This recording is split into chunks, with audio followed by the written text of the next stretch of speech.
Hello, I'm Cindy Porter and I'm a video creator for colour art.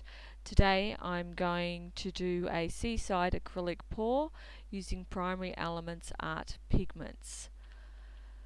For my paints today I'm mixing 1/8 to a half a teaspoon of Primary Elements Art pigment into approximately 1 ounce of vivid clear enamel before adding Floetrol and water to a pouring cream consistency.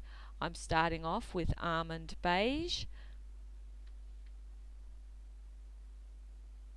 mixed with a little Egyptian Gold, then adding Ginger Peach, some pure Egyptian Gold and a few drops of Sunburst. These colours will form my sand. I'm adding some African Jade to begin my water, some blue Bayou, some ocean wave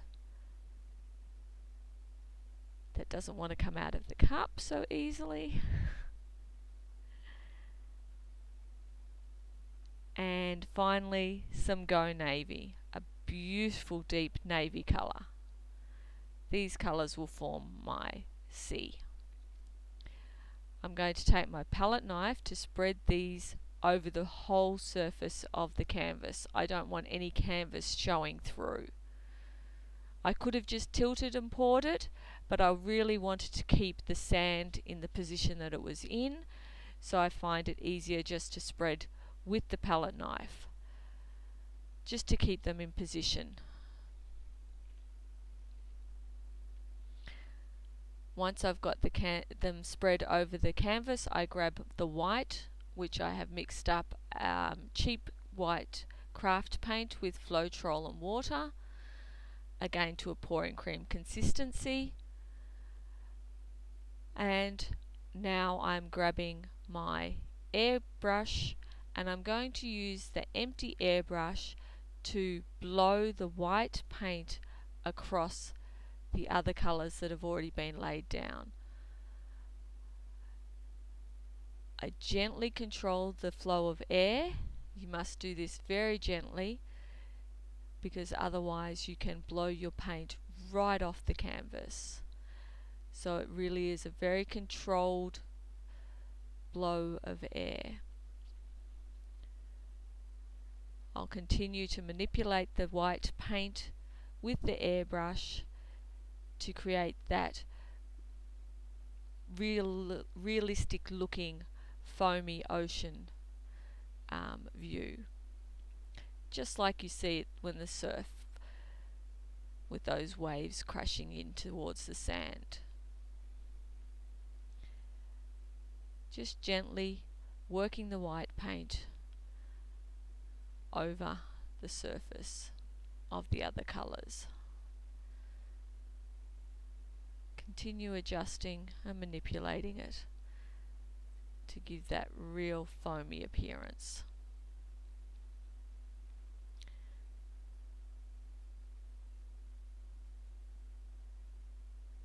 I noticed a couple of tiny air bubbles, so I blew them out with the airbrush. A little more manipulation.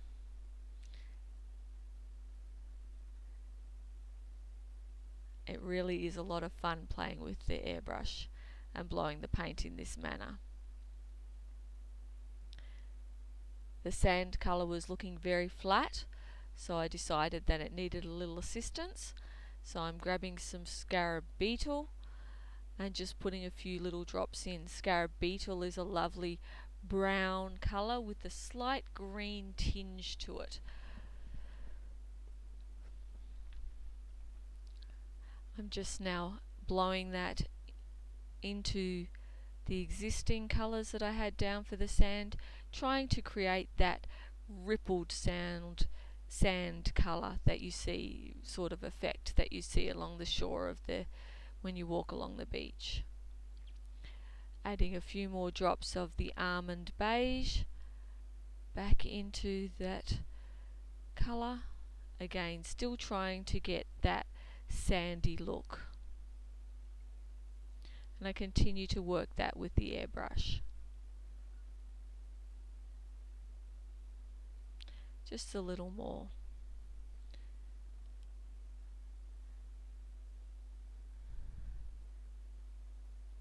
once you get that airbrush in your hand, you don't want to stop playing with it. It's just way too much fun.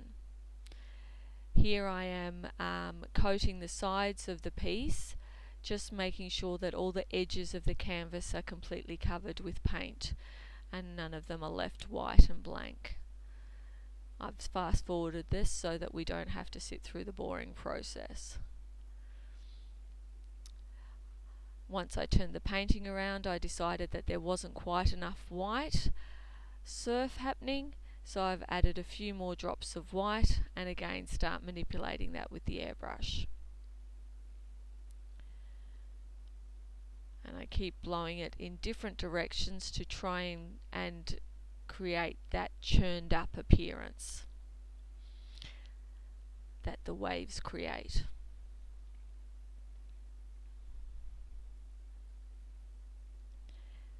The beauty of using the airbrush, you have excellent control and can blow in tiny little portions or over a large area if you're trying to. Lets you be quite manipulative of the paint. And I decide that I really like having lots of that white surf break happening, so I've added even more white paint again and start to spread that out further, gently using the airbrush to push it.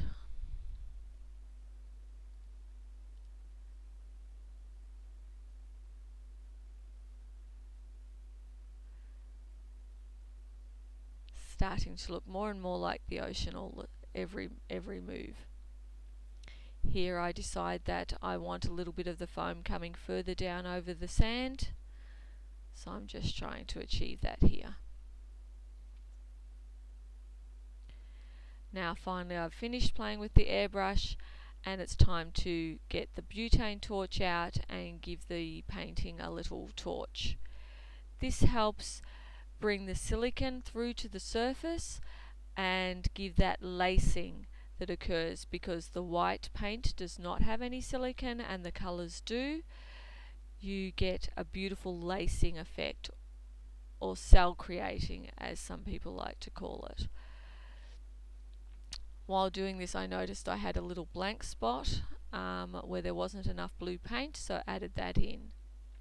I hope you enjoyed this video and thank you for watching, and if you did, please consider giving it a thumbs up. Thank you very much.